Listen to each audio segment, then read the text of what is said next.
ICT for development award পেলেন সজীব ওয়াজেদ জয়। এই পুরস্কার ডিজিটাল বাংলাদেশ গড়ার ক্ষেত্রে আরো গতি আনবে বললেন প্রধানমন্ত্রী। জঙ্গি সংগঠন 90 জেএমবিতে সক্রিয় করা হচ্ছে নারী ও শিশুদের। কর্মী সংকটে নিজেদের পরিবারের সদস্যদেরও দলে ফেরাচ্ছে জঙ্গিরা।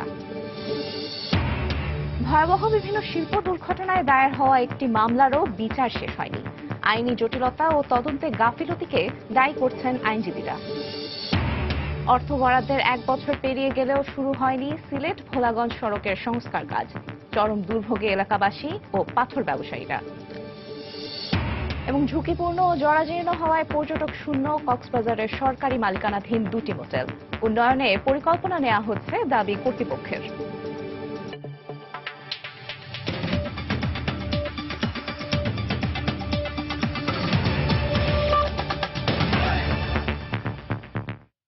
সময় সংবাদে সঙ্গে আছি আমি তানজিম মুনিয়াত। যুক্তরাষ্ট্রের নিউ ইয়র্কে প্রধানমন্ত্রী শেখ হাসিনার তথ্য ও প্রযুক্তি বিষয়ক উপদেষ্টা সজীব ওয়াজেদ জয়কে আইসিটি ফর ডেভেলপমেন্ট অ্যাওয়ার্ড প্রদান করা হয়েছে। World organisation of governance and Competitiveness, প্ল্যান্ট্রিফিনি, গ্লোবাল ফ্যাশন ফর ডেভেলপমেন্ট ও নিউ হেভেন বিশ্ববিদ্যালয়ের স্কুল অব বিজনেস সম্মিলিতভাবে এই পুরস্কার প্রদান করে। পুরস্কার প্রদান অনুষ্ঠানে প্রধানমন্ত্রী শেখ হাসিনাও উপস্থিত ছিলেন। এ সময় তিনি বলেন, এই পুরস্কার ডিজিটাল বাংলাদেশ গড়ার ক্ষেত্রে আরো গতি আনবে। নিউ ইয়র্ক থেকে বিস্তারিত জানিয়েছেন আমাদের প্রতিনিধি শিহাবুদ্দিন কিসলু। বাংলাদেশের তথ্য এবং প্রযুক্তি খাতে যে অভাবনীয় সাফল্য অর্জিত হয়েছে, সেই সাফল্যে অবদানের জন্য প্রধানমন্ত্রী শেখ হাসিনার তথ্য ও প্রযুক্তি বিষয়ক উপদেষ্টা সজীব ওয়াজেদ জয়কে world organisation of governance and competitiveness WGC অ্যাওয়ার্ডে ভূষিত করেছে। ডিজিটাল বাংলাদেশের যে ভিশনটা ছিল, আমাদের সরকারের সকল মানুষ, যত বড় মন্ত্রী হন, মন্ত্রীবর্গ থেকে নিয়ে একদম সেক্রেটারি অফিসার পর্যন্ত সবাই এটাকে এমনভাবে আপন করে নিয়ে বাস্তবায়ন করতে নেমেছে। তাদের পরিশ্রমের কারণে আমরা আজকে এই পুরস্কার পেয়েছি। অ্যাওয়ার্ড প্রদান অনুষ্ঠানে প্রধানমন্ত্রী শেখ হাসিনা স্বয়ং উপস্থিত ছিলেন এবং তিনি সেখানে বক্তব্য রেখেছেন এবং তিনি এই প্রতিষ্ঠানটিকে এই অ্যাওয়ার্ড প্রদানের জন্য সজীব ওয়াজেদ জয়কে নির্বাচনের জন্য ধন্যবাদ দিয়ে বলেছেন তারা সঠিক ব্যক্তিকেই নির্বাচিত করেছেন। একই সাথে তিনি বলেছেন যে অভাব, দারিদ্র্য মুক্ত, অর্থনৈতিক মুক্তির বাংলাদেশ, বঙ্গবন্ধুর সোনার বাংলাদেশ গড়তে তিনি বদ্ধপরিকর। It's a pleasure to be invited to this reception. I thank the organizers for nominating someone from Bangladesh for the award being given this evening. He is making this mark in realizing Sonar Bangla. It means Golden Bengal. That means hunger-free, poverty-free, developed Bangladesh. Bangladesh, we have made substantive investment in expanding our IT infrastructure and building an IT-educated workforce. We have seen a sea change in broadband access and IT-enabled public services. সোনার বাংলাদেশ গড়ার ক্ষেত্রে তথ্য প্রযুক্তি খাতে ব্যাপক উন্নয়ন প্রয়োজন এবং সেই উন্নয়নই তার সরকার করে চলেছেন এবং তার সরকারের সাথে নিরলসভাবে কাজ করছেন সজীব ওয়াজেদ জয়। এখানে সজীব ওয়াজেদ জয়ের হাতে পদক তুলে দেন জনপ্রিয় অভিনেতা রবার্ট ডিভা। শিহাবুদ্দিন কিসলু, সময় সংবাদ, নিউ ইয়র্ক, যুক্তরাষ্ট্র। এদিকে বিশ্বব্যাপী অভিবাসীদের অধিকার নিশ্চিতের আহ্বান জানিয়েছেন প্রধানমন্ত্রী শেখ হাসিনা। নিউ ইয়র্কে জাতিসংঘের সদর দফতরে শরণার্থী ও অভিবাসন বিষয়ক প্ল্যানারি সেশনে দেয়া বক্তব্যে তিনি এই আহ্বান জানান। সেখানে তিনি অভিবাসীদের অধিকার রক্ষায় 5টি উপায়ের কথা তুলে ধরেন। এর আগে মিয়ানমারের গণতন্ত্রপন্থী নেতা অং সান সুচির সঙ্গে বৈঠকে নিরাপত্তা সংশ্লিষ্ট বিভিন্ন বিষয়ে আলোচনা হয়। মঙ্গলবার অভিবাসন বিষয়ে একটি গোলটেবিল বৈঠকে তার কো চেয়ারের দায়িত্ব পালনের কথা রয়েছে। নিউ ইয়র্ক থেকে শিহাবুদ্দিন কিসলুর আরো একটি রিপোর্ট। প্রধানমন্ত্রী শেখ হাসিনা জাতিসংঘের যে larger movement on migration and refugees plenary সেশনে যোগ দিয়েছেন। তিনি বাংলাদেশের প্রতিবেদন উপস্থাপন করেছেন এবং সেখানে তিনি 5টি বিষয় উল্লেখ করেছেন। তবে তার মধ্যে সবচেয়ে গুরুত্বপূর্ণ বিষয় হচ্ছে তিনি বলেছেন যে শরণার্থী অভিবাসনের ক্ষেত্রে অবশ্যই মানবাধিকারের বিষয়টি সুনিশ্চিত করতে হবে। Migration is a public good. Migration must be appreciated as a reality and freedom enhancer. Let me underline a few aspects of migration governance. First, mutual trust and respect, shared responsibility and inclusiveness are critical to address migration comprehensively. We must have general agreement on these universal principles. Second, we pledge to leave no one behind. Migrants' rights have to be secured in all situations, irrespective of their status. For harmony across our diverse societies, protection and promotion of rights of migrants and refugees are equally essential. Third, migration and mobility need to be placed in a new positive narrative.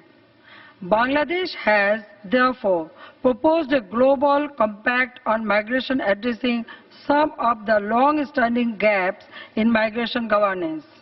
The compact must build on the 2030 agenda and capture elements and modalities that are ambitious and enforceable, yet balanced and flexible. Fourth, promotion of tolerance and understanding is crucial for accommodation migrants and refugees. We must all rise above a solely identity-based discourse. Fifth, climate change and resultant displacement of millions of people is a reality. The compact will have to take into account the protection need of millions of climate-displaced people. The World Humanitarian Summit adopted the Partnership for Protection and Development. Plenary সেশনে যোগ দেওয়ার আগেই মিয়ানমারের নেত্রী অং সান সুচির সঙ্গে প্রধানমন্ত্রী শেখ হাসিনা বৈঠক করেছেন এবং সেখানে সবচেয়ে গুরুত্বপূর্ণ যে বিষয়টি আলোচনা হয়েছে, তারা দুই নেত্রী একমত হয়েছেন যে আলোচনার মাধ্যমে মিয়ানমার এবং বাংলাদেশের মধ্যে অমীমাংসিত বিষয়গুলির সুষ্ঠু সমাধান করা হবে। একই সাথে প্রধানমন্ত্রী শেখ হাসিনা অং সান সুচির সঙ্গে বৈঠকে তার সন্ত্রাসবাদের বিরুদ্ধে জিরো টলারেন্স নীতি পুনর্ব্যক্ত করেছেন। প্রধানমন্ত্রী Sheikh Hasina hotel Waldorf অ্যাস্টোরিয়াতে Business Council of International Understanding সংগঠনের আয়োজনে একটি আলোচনায় অংশ নিয়েছেন। বিশেষত্ব বা তার গুরুত্বপূর্ণ কর্মসূচির মধ্যে রয়েছে ওয়ার্ল্ড ব্যাংকের প্রেসিডেন্ট তার সঙ্গে সাক্ষাৎ এবং যুক্তরাষ্ট্রের প্রেসিডেন্ট বারাক ওবামার আয়োজনে যে লিডার সামিট অন ফিউজিস, সেখানে প্রধানমন্ত্রী শেখ হাসিনা বক্তব্য রাখবেন। এই ছিল সর্বশেষ আমার কাছে নিউ ইয়র্কের জাতিসংঘের সদর দপ্তর থেকে শিহাবুদ্দিন কিসলু, সময় সংবাদ। জাতিসংঘ সাধারণ পরিষদের অধিবেশনে যোগদান শেষে ২৬ সেপ্টেম্বর দেশে ফিরলে প্রধানমন্ত্রী শেখ হাসিনাকে গণসংবর্ধনা দেওয়া হবে। দুপুরে ধানমন্ডিতে আওয়ামী লীগের সম্পাদক মণ্ডলীর বৈঠক শেষে এ কথা জানান দলের সাধারণ সম্পাদক সৈয়দ আশরাফ। এ সময় জঙ্গি দমনে সরকারের দৃঢ় প্রত্যয়ের কথা ব্যক্ত করেন তিনি। ২৬ তারিখ বিকাল ৪টায় ঢাকা এয়ারপোর্ট থেকে গণভবন পর্যন্ত শোভাযাত্রা হবে, গণ অভ্যর্থনা। দুই পাশেই আপনার লোকজন থাকবে। আর ২৮শে সেপ্টেম্বর প্রধানমন্ত্রীর জন্মদিন, সকালে আমরা ফুলের শুভেচ্ছা দিব এবং ৩টায় কৃষিবিদ ইনস্টিটিউটে আমরা আলোচনায় সভা করব। জঙ্গি যেই থাকুক, যে দলেই থাকুক বা যেখানেই থাকুক, এই সরকার আপনার তাদের রেহাই দেবে না। জঙ্গিদের ব্যাপারে কোনো ছাড় নেই। জঙ্গি সংগঠন ৯০ জেএমবিতে সক্রিয় করা হচ্ছে নারী ও শিশুদের। আইনশৃঙ্খলা রক্ষা বাহিনীর অভিযানে নেতাকর্মী গ্রেফতার ও নিহত হওয়া এবং নতুন কর্মী যোগ দেওয়ার প্রবণতা কমে যাওয়া সহ কয়েকটি কারণে নিজেদের পরিবারের নারী সদস্যদের দলে ভেড়াচ্ছে জঙ্গিরা। এক্ষেত্রে তাদের ব্যবহার করা হচ্ছে মূলত তথ্য আনা নেয়ার জন্যই। একথা জানিয়েছেন কাউন্টার টেরোরিজম ইউনিটের অতিরিক্ত উপকমিশনার সানোয়ার হোসেন। সমাজবিজ্ঞানীরা বলছেন, নারীরা স্বেচ্ছায় জঙ্গিবাদে জড়াচ্ছে নাকি তাদের বাধ্য করা হচ্ছে তা খতিয়ে দেখতে হবে। খান মোহাম্মদ রুমেলের রিপোর্ট। নারীদের জঙ্গিবাদে উদ্বুদ্ধ হওয়া কিংবা সক্রিয়ভাবে অংশ নেওয়া, এসব তথ্য পাওয়ার কথা আইন শৃঙ্খলা রক্ষা বাহিনী বলছিল গুলশান হামলার পর থেকেই। অনেক জঙ্গি সদস্য সপরিবারে নিখোঁজ হয়েছে এমন খবরও ছিল তাদের কাছে। সম্প্রতি আজিমপুর অভিযানে পুলিশকে লক্ষ্য করে মরিচের গুঁড়ো ছিটিয়ে পালিয়ে যাওয়ার সময় ৩ নারীকে আটকের পর আরও জোরালো হয় বিষয়টি। পুলিশ বলছে, আটক এই নারীরা তালিকাভুক্ত জঙ্গি মারজান, বাশারুজ্জামান ওরফে চকলেট এবং তানভীর কাদেরের স্ত্রী। এসব জঙ্গিরা নিজেদের সন্তানকেও দিয়েছে জঙ্গিবাদের দীক্ষা। এছাড়া গেল ১৬ই আগস্ট ৯০ জেএমবির সঙ্গে যুক্ত অভিযোগে ৪ নারীকে এবং ৭ই সেপ্টেম্বর একই অভিযোগে ২ দম্পতিকে আটক করে র্যাব। পুলিশ বলছে, নানা কারণে কোণঠাসা হয়ে পড়া ৯০ জেএমবি সংগঠনের বিস্তৃতি বাড়াতেই বেছে নিয়েছে এই পন্থা। সদস্য সংগ্রহের যে সীমাবদ্ধতা, সদস্যদের গ্রেপ্তার হওয়া এবং স্বল্পতম সদস্যদেরকে ডাইভার্সিফাইড ব্যবহারের মাধ্যমে জঙ্গিবাদের যে তাদের কার্যক্রমটা সেটা পরিচালনা করা, এই প্রত্যেকটা উদ্দেশ্যের জন্য তারা নারী এবং শিশুদেরকে ব্যবহার করতেছে। আইন শৃঙ্খলা রক্ষা বাহিনীর অভিযান কিংবা নিয়মিত তল্লাশির সময় অনেক ক্ষেত্রেই নারীদের প্রতি নমনীয় মনোভাব দেখানো হয়, আর এটিকেই সুযোগ হিসেবে কাজে লাগাতে চাইছে নব্য জেএমবি। ল এনফোর্সমেন্ট এজেন্সির যে অ্যাক্টিভিটিস, সেই অ্যাক্টিভিটিসগুলোতে নারী এবং শিশুরা চেকিং এর ক্ষেত্রে বা সন্দেহের তালিকাতে একটু উইক সাইড থাকে। এই দুর্বলতার সুযোগ নিয়ে কোনো কিছু ক্যারি করা বা কোনো কিছু আক্রমণ করার সুযোগ রয়েছে। সমাজবিজ্ঞানীরা বলছেন, সব নারী যে স্বতঃস্ফূর্তভাবে জঙ্গিবাদে জড়াচ্ছে এমনটা নাও হতে পারে। এর পেছনে থাকতে পারে পুরুষতান্ত্রিক মনোভাবের প্রভাব। পিতৃতান্ত্রিক সমাজ ব্যবস্থায় কিন্তু পুরুষের একটা বিশেষ অবস্থান থাকে পরিবারে, সমাজে, এবং তার গোষ্ঠীর মধ্যে, এবং পুরুষ অনেক সময় কমেন্ট করে নারীকে যে তুমি এই কাজটা করো। একটা পুরুষ যখন এই পিতৃতান্ত্রিক সমাজ ব্যবস্থায় একটা বিশেষ রাজনীতির সাথে জড়িয়ে যায়, তখন দেখা যাবে যে তার বাড়ির যে অপরাপর যারা মহিলা সদস্য, তারাও হয়তো বা সেটা দ্বারা প্রভাবিত হচ্ছে। সেটা তারা যদি স্বতঃস্ফূর্তভাবে হয়, আর একটা হতে পারে যে তাদেরকে জোর করে যদি করানো হয়। তিনি আরো বলেন, এক ধরনের ভ্রান্ত আদর্শিক ধারণাকে ভিত্তি করে পরিচালিত হয় সন্ত্রাসবাদ, আর তাই এটিকে মোকাবেলা করতে হলে আইনের পাশাপাশি ধর্মের সঠিক আদর্শের প্রচার জরুরি। মেয়ের একটা ডিপেন্ডেন্স। খান মোহাম্মদ রুমেল, সময় সংবাদ, ঢাকা। সময় সংবাদে আরো থাকছে, দেবী দুর্গার আগমনকে ঘিরে ব্যস্ত সিরাজগঞ্জের প্রতিমা কারিগররা। খরচ অনুযায়ী মজুরি না পাওয়ায় হতাশা। হজের ফিরতি ফ্লাইটে আজও শিডিউল বিপর্যয়ে ভোগান্তি পোহাচ্ছেন হাজিরা। সকাল থেকে প্রতিটি ফ্লাইট আসছে নির্ধারিত সময়ের প্রায় 3 থেকে 4 ঘন্টা পর। প্রথম দিন থেকেই হজ ফ্লাইটের চলমান এই অব্যবস্থাপনার জন্য এজেন্সির মুয়াল্লেমদের দুষছেন হাজিরা। তাদের অভিযোগ, ঢাকায় অবতরণের পর লাগেজ পেতে অনেক সময় লাগছে, আর এতে পোহাতে হচ্ছে বাড়তি ভোগান্তি। এখন পর্যন্ত 20টি ফিরতি ফ্লাইটে প্রায় 9,000 হাজি দেশে ফিরেছেন। এবার বাংলাদেশ থেকে 1 লাখেরও বেশি মানুষ হজ করতে মক্কা গিয়েছিলেন। এর মধ্যে প্রায় 50,000 হাজি বিমান বাংলাদেশ এয়ারলাইন্সে এবং বাকিদের অন্য ফ্লাইটে বাংলাদেশ ফেরার কথা রয়েছে।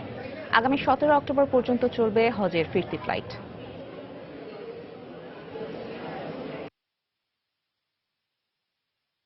রাত 8:30টায় ফ্লাইট ছিল, বাংলাদেশ টাইমে রাত 8:30টায়। সেই ফ্লাইটটা রাত 11:30টায় ছাড়ছে। আমাকে শিডিউল দিল 3:20, টিকিট সব কনফার্ম। আমরা মনে করছি 3:20 আসবে, কিন্তু ওরা 3:20 পরে গাড়ি দিল না, পরে 8টার সময় গাড়ি দিচ্ছিল।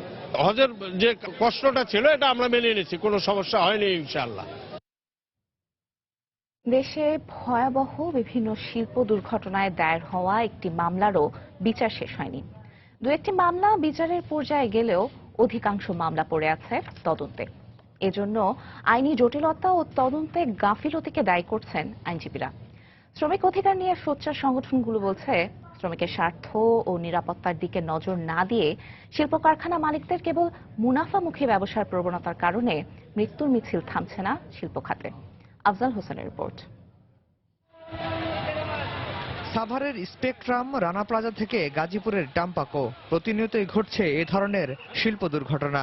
বাংলাদেশ ইনস্টিটিউট অফ লেবার স্টাডিজের গত 18 বছরের হিসেবে শিল্প দুর্ঘটনায় নিহতের সংখ্যা 5,375, আহত প্রায় 11,000 মানুষ, তাদের অধিকাংশই পোশাক শ্রমিক।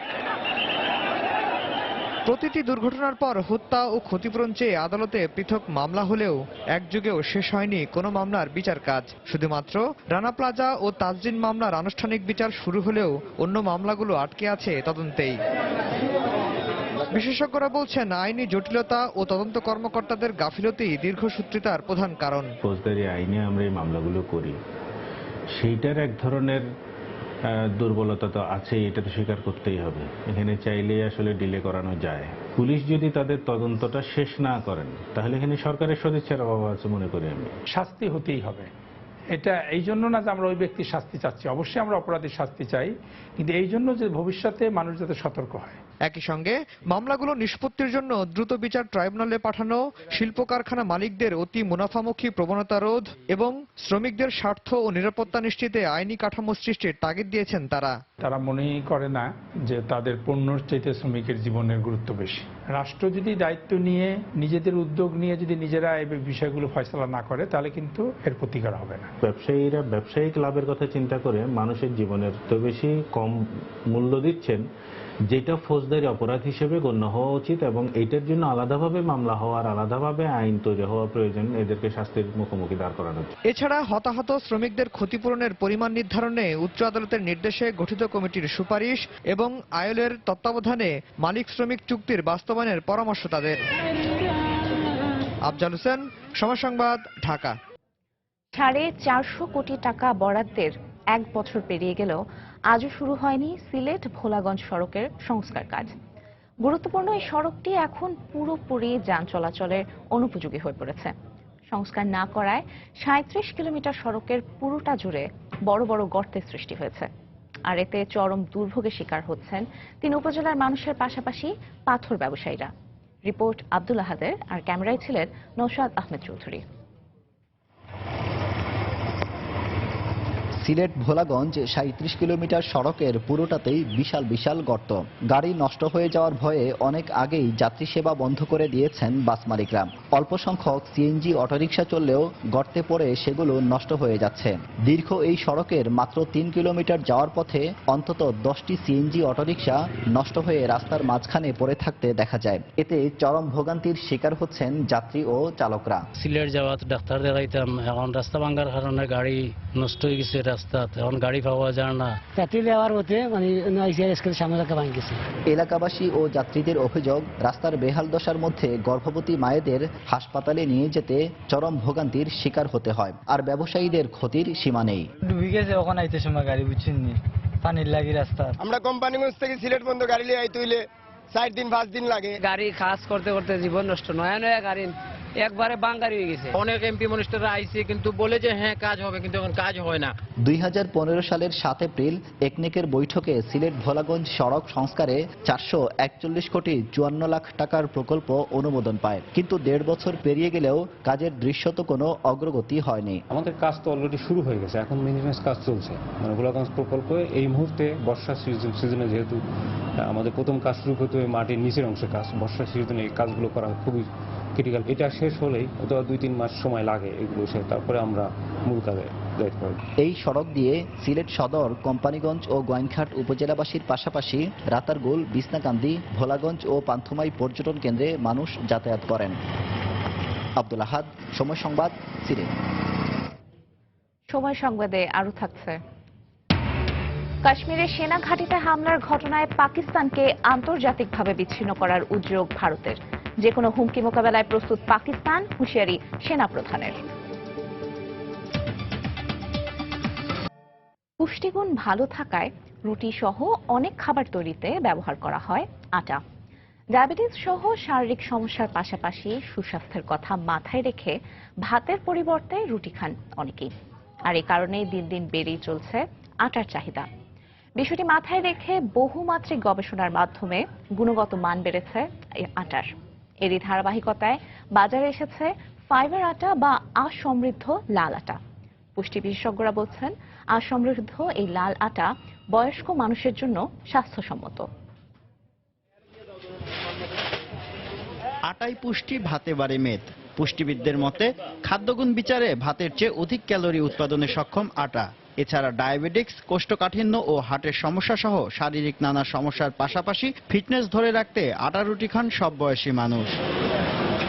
এ কারণে আটার চাহিদা দিন দিন বেড়েই চলেছে। আটা আরো স্বাস্থ্যসম্মত করতে গুণগত মানেও এসেছে পরিবর্তন। বর্তমানে বাজারে পাওয়া যাচ্ছে ফাইবার বা আঁশযুক্ত লাল আটা। ক্রেতারা জানালেন দেখতে একটু ভিন্ন হলেও খেতে সুস্বাদু লাল আটার রুটি। গমের যে খোসাটা এটা এর ভিতরে থাকে, যার জন্য এটা কোষ্ঠকাঠিন্যর জন্য লাল আটাটা অবশ্যই ভালো, ডায়াবেটিকের জন্য ভালো। দেখতে একটু অন্যরকম মনে হয় কিন্তু টেস্টি এবং শরীরের জন্য ভালো।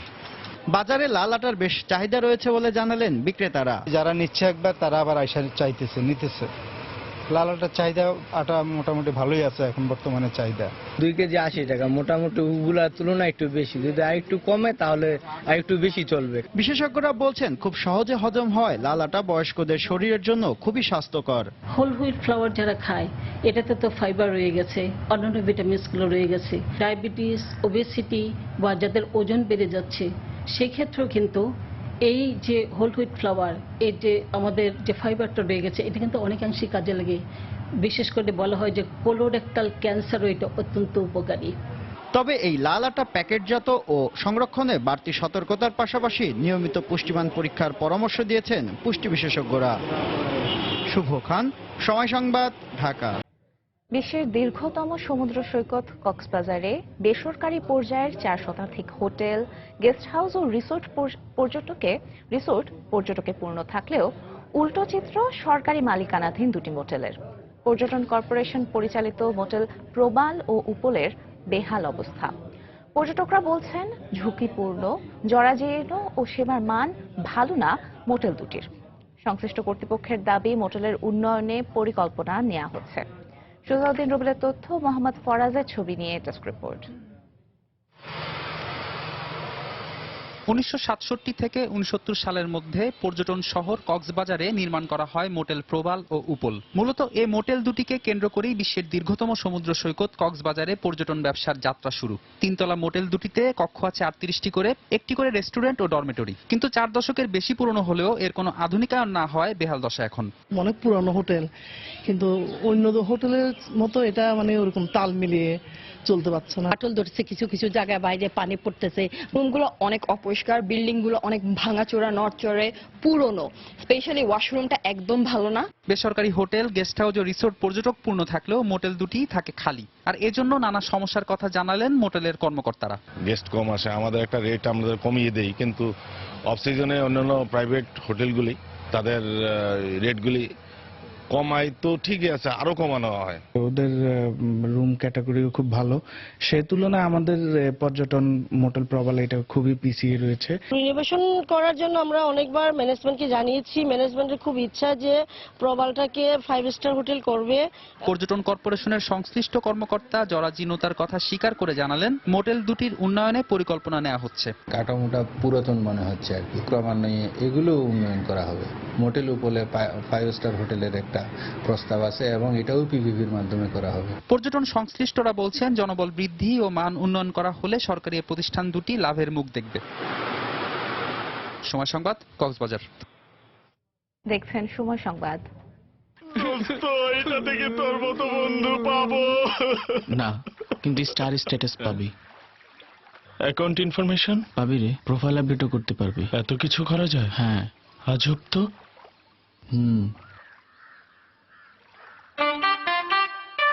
প্রয়োজন যাই হোক, মাই জিপিএতে সবই পারবেন। আর ডাউনলোডে 50 MB ইন্টারনেট একদম ফ্রি, গ্রামীণ ফোন।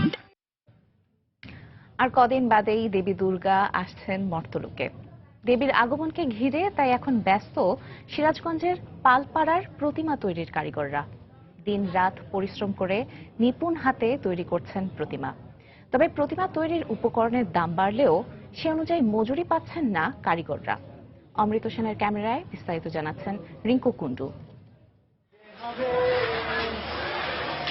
প্রতিমা তৈরিতে ব্যস্ত সিরাজগঞ্জের পালপাড়াগুলো। পূজা ঘনিয়ে আসায় দম ফেলার ফুসরত নেই কারিগরদের। আর কাজের চাপ বেশি থাকায় পুরুষের পাশাপাশি কাজ করছেন বাড়ির মহিলারাও।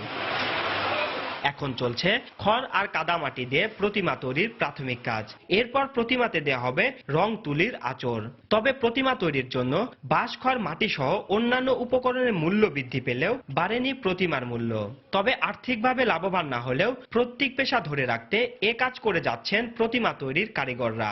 এই বছরে পুজো বেশি হচ্ছে, কাজও বেশি, সেজন্য কাজের চাপটা প্রতি বছরের থেকে অনেক বেশি। রাত 10টা 11টা কতদিনে একটা পর্যন্ত কাজ করি। সংসারে কাজ করে এসে যা পারি তাই করি, একটু করে কাজ করা লাগে। কাম কাজ অনেক চাপ বেড়ে গেছে, জিনিসপাতির দাম বেশি, সেই তুলনায় আমাদেরকে মূল্য পাই না। জেলা পূজা উদযাপন কমিটির নেতা জানালেন আসন্ন দুর্গাপূজার সব ধরনের প্রস্তুতির কাজ চলছে এখন। আমরা পূজা উদযাপন পরিষদের নেতৃবৃন্দ, উপজেলার নেতৃবৃন্দের সাথে যোগাযোগ করে এবং প্রতিটি মন্দির কমিটির সাথে যোগাযোগ করি যাতে পূজা নির্বিঘ্ন এবং সুষ্ঠু সুন্দরভাবে সুসম্পন্ন করা যায় এবং গতবারের চাইতেও আজ উৎসাহ, উদ্দীপনা এবং আনন্দের মধ্য দিয়ে আমরা পূজা সম্পন্ন করতে পারি, এই ব্যাপারে প্রস্তুতি গ্রহণ করছি। প্রতিমা তৈরির কারিগরদের পাশাপাশি পূজার সার্বিক নিরাপত্তা দেওয়ার কথা জানালেন পুলিশের এই কর্মকর্তা।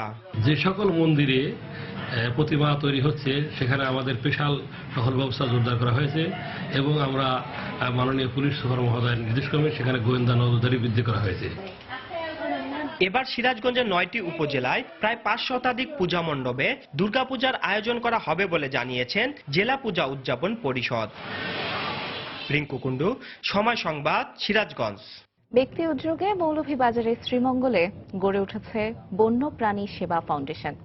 আহত ও অসুস্থ বন্যপ্রাণী উদ্ধার করে চিকিৎসা ও সেবা দিয়ে সুস্থ করে তোলা হয় এই ফাউন্ডেশনে। সুস্থ করার পর আবার ছেড়ে দেয়া হয় বনে। প্রায় 2 শতাধিক প্রাণীর নিরাপদ আশ্রয়স্থল হিসেবে কাজ করছে এই সেবা ফাউন্ডেশন। শাহরিদুর রহমানের পাঠানো তথ্য ও ছবি নিয়ে ডেস্ক রিপোর্ট। 1962 সালের দিকে শীষরঞ্জন নামে এক ব্যক্তি শখের বশে মৌলভীবাজারের নোয়াগাঁও গ্রামে গড়ে তোলেন বন্যপ্রাণী সেবা ফাউন্ডেশন নামে একটি মিনি চিড়িয়াখানা। মুক্তিযুদ্ধের সময় সেই চিড়িয়াখানা ধ্বংস করে দেয় পাকিস্তান বাহিনী। স্বাধীনতার পরপরই শীষরঞ্জনের ছেলে শীতেশ রঞ্জন শ্রীমঙ্গলে তার বাড়ির আঙিনায় নতুন করে চালু করেন চিড়িয়াখানাটি। দিনে দিনে বন্যপ্রাণীর সংখ্যা বাড়তে থাকলে 2008 সালে শ্রীমঙ্গলের রূপসপুর এলাকায় 6.5 বিঘা জমির ওপর সরিয়ে নেওয়া হয় চিড়িয়াখানাটি। এখানে এখন মুখ পোড়া ও চশমা পরা হনুমান, লজ্জাবতী বানর, বিলুপ্ত প্রজাতির শকুন, সাপ, পাখি সহ 2 শতাধিক দুর্লভ প্রজাতির বন্যপ্রাণী চিকিৎসা সেবা পেয়ে সুস্থভাবে বেড়ে উঠছে।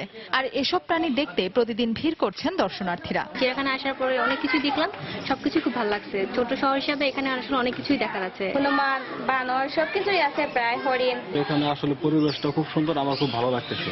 জঙ্গলে আবাসন নষ্ট হয়ে যাওয়ায় প্রাণীর সংখ্যা কমে গেছে বলে জানান বন্যপ্রাণী সেবা ফাউন্ডেশনের পরিচালক। এখানে অসুস্থ প্রাণী, বাচ্চা ধরা পড়ে, তারপরে গাড়িতে জখম হয়, এগুলো আনিয়ে আমার কাছে দেওয়ায় আমি সেবা শুশ্রূষা করি। জঙ্গল কমা মানে বন্যপ্রাণী কমে যাওয়া, তাদের আবাসস্থল নষ্ট হয়ে গেছে। এখন দেখতেছি যে এইগুলা এখন আর দুর্লভ হয়ে যাচ্ছে। আর বিভাগীয় বন কর্মকর্তা আহ্বান জানালেন বন্যপ্রাণীর সংরক্ষণে সবাইকে এগিয়ে আসার। মতো যদি আরো জনগণ এগিয়ে আসে বন্যপ্রাণী সংরক্ষণের জন্য, এটা অবশ্যই বন্যপ্রাণী সংরক্ষণ এবং জীববৈচিত্র্য সংরক্ষণের জন্য একটা ভালো অবদান রাখতে পারবে। গত 6 মাসে অর্ধ শতাধিক দুর্লভ প্রজাতির প্রাণী জাতীয় উদ্যান, লাওয়াছড়া সহ বিভিন্ন স্থানে অবমুক্ত করেছে বন্যপ্রাণী সেবা ফাউন্ডেশন। সময় সংবাদ, মৌলভীবাজার। দেশে বাইরের খবর। ভারতের কাশ্মীরে সেনা ঘাঁটিতে সন্ত্রাসী হামলায় 17 সেনা সদস্য নিহতের ঘটনায় পাকিস্তানকে আন্তর্জাতিকভাবে বিচ্ছিন্ন করতে বিশ্ব নেতাদের প্রতি আহ্বান জানানো হবে বলে জানিয়েছেন দেশটির পররাষ্ট্রমন্ত্রী সুষমা স্বরাজ। জাতিসংঘ সাধারণ পরিষদের অধিবেশনের বক্তব্যে উরি হামলার প্রসঙ্গটি উত্থাপন করে বিশ্ব নেতাদের প্রতি এই আহ্বান জানানো হবে বলে জানান তিনি। এদিকে যথাসময়ে এবং উপযুক্ত স্থানে এই হামলার পাল্টা জবাব দেওয়া হবে বলে জানিয়েছে নয়াদিল্লি। প্রধানমন্ত্রী নরেন্দ্র মোদীর সভাপতিত্বে কেন্দ্রীয় মন্ত্রী এবং শীর্ষ সামরিক কর্মকর্তাদের বৈঠক শেষে ভারতীয় সেনাবাহিনীর পক্ষ থেকে একথা জানানো হয়।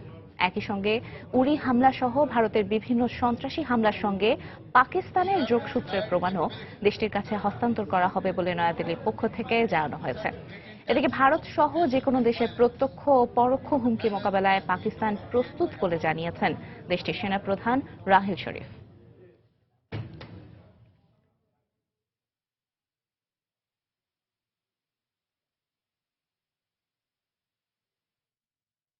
খেলার খবর।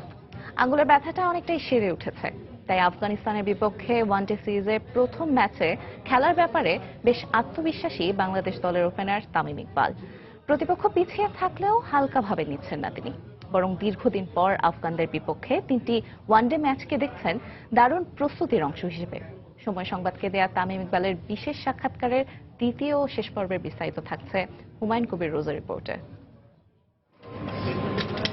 গেল মাসের 27 তারিখে আঙ্গুলে বেশ চোট পান তামিম। তারপর ক্রিকেট আকাশে শঙ্কার কালো মেঘ জমে আফগানিস্তান সিরিজে ড্যাশিং এই ওপেনারের খেলা নিয়ে। তবে সব সংখ্যার কালো মেঘ ভেদ করে রোববার ঠিক 20 দিন পর ব্যাট হাতে নেন তামিম। পরে ইন্ডোরে প্রধান কোচ হাতুরের অধীনে নেটে ব্যাটিংয়ে আত্মবিশ্বাস ফেরান খ্যাপাটে এই ওপেনার। ব্যাটের সাথে বলের রসায়ন মেলার পর সেন্টার উইকেটে দীর্ঘ সময় বিগ শটস খেলেন ওয়ানডে ক্রিকেটে 6 সেঞ্চুরির মালিক। পরে সময় সংবাদকে জানালেন আফগানিস্তান সিরিজে ফেরার সংকল্পের কথা। রিপোর্ট দিয়েছে, তো আমার আল্লাহর রহমতে হাতে ব্যথাও কম, আজকে নেটও করেছি। সো আমি আশাবাদী ইনশাল্লাহ 25 তারিখে আগে আমি পুরোপুরি ফিট হয়ে যাবো, আর 25 তারিখের ম্যাচটা ইনশাল্লাহ খেলতে পারবো। বাংলাদেশের ক্রিকেটে ঐতিহ্য কিংবা অর্জন সব দিক থেকে যোজন যোজন পিছিয়ে আফগানিস্তান, কিন্তু দেশের মাটিতে তাদের বিপক্ষে খেলা একটি ওয়ানডেতে হারের ক্ষত আছে টাইগারদের। তাই কিছুটা সতর্কে তামিমের মন নিজেদের সেরা খেলাটার দিকে। আমরা সবাই জানি আফগানিস্তান অনেকটাই ক্যাপেবল, ওরা এই কন্ডিশনে ভালো খেলবে। আমরা অপোজিশনের ব্যাপারে না বেশি চিন্তা করে আমরা যদি নিজেদের ব্যাপারে চিন্তা করি, ওটা আমাদের জন্য ভালো হবে। আগামী কয়েক মাস ব্যস্ত সূচিতে ঠাসা বাংলাদেশের ক্রিকেট। তার আগে 14 মাস পর ওয়ানডে ফরম্যাটে ফেরার আগে আফগানদের বিপক্ষে সিরিজটাকে তামিম দেখছেন আদর্শ প্রস্তুতির মঞ্চ হিসেবে। নেক্সট 6 মাসে কিন্তু বাংলাদেশের প্রচুর খেলা। সো এই 6 মাসের জন্য এই 3টা ম্যাচ আমাদের জন্য আমার কাছে মনে খুব ইম্পর্টেন্ট হবে। বেশ বড় বড় ট্যুরও আছে, ইংল্যান্ড আছে, আমরা নিউজিল্যান্ডে যাব। সো সবকিছুর দিক থেকে যে স্টার্টিংটা আমি মনে করি খুব ইম্পর্টেন্ট হবে। আর স্টার্টিংটা যদি আফগানিস্তানের সাথে আমরা যদি ভালো খেলে জিততে পারি, তাহলে অবশ্যই একটা পজিটিভ সাইড হবে। 21 সেপ্টেম্বর ঢাকায় আসবে আফগানরা। 25 সেপ্টেম্বর মিরপুরে 3 ম্যাচ সিরিজের প্রথম ওয়ানডেতে টাইগারদের মুখোমুখি হবে তারা। হুমায়ুন কবির রোজ, সময় সংবাদ, ঢাকা। লা লিগার খবর। হুয়ান মার্টিনেজ ম্যানুয়েরায় গোলশূন্য ড্র হয়েছে দেপোর্টিভো আলাভেস ও দেপোর্টিভো লা করুনার ম্যাচ। সম্প্রতি লিগ জয়েন্ট বার্সেলোনাকে 2-1 গোলে হারিয়ে চমক দেয়া আলাভেসকে ঘিরে কৌতূহল ছিল অনেকের। দেপোর্টিভো লা করুনার বিপক্ষেও জয় তুলে নিয়ে পয়েন্ট টেবিলে অবস্থানটা আরো একটু এগিয়ে নিয়ে মরিয়া ছিল তারা। তবে একেবারেই নিরুত্তাপ ম্যাচে গোলের দেখা পায়নি দুদলই। দুই আন্ডারডগ দলের লড়াই শেষ পর্যন্ত শেষ হয়েছে পয়েন্ট ভাগাভাগি করে। Francois also played for Atletico. বুন্দেসলিগার খবর। উলফসবার্গের মাঠ ভক্সওয়াগন আরেনায় আজ স্বাগতিকদের মুখোমুখি হবে বরুসিয়া ডর্টমুন্ড। বাংলাদেশ সময় রাত 12টায় শুরু হবে ম্যাচটি। সবশেষ 5 ম্যাচ অপরাজিত উলফসবার্গ, যদিও এই মৌসুমে এখনো তেমন সুবিধা করতে পারেনি তারা। লিগে 3 ম্যাচে 5 পয়েন্ট নিয়ে টেবিলের 8 নম্বরে আছে তারা। অন্যদিকে 2 জয় ও 1 হারে লিগ টেবিলের 5 নম্বরে বরুসিয়া ডর্টমুন্ড। তবে শেষ 5 ম্যাচে প্রতিপক্ষের জালে 17 গোল দিয়েছে থমাস টাচেলের দল। তাই আদ্রিয়ান রামোস, ক্রিশ্চিয়ানরা আছে আত্মবিশ্বাসের তুঙ্গে। মুখোমুখি 5 দেখায় সমান 2টি করে জয় আছে দুদলে, আর একটি ম্যাচ ড্র।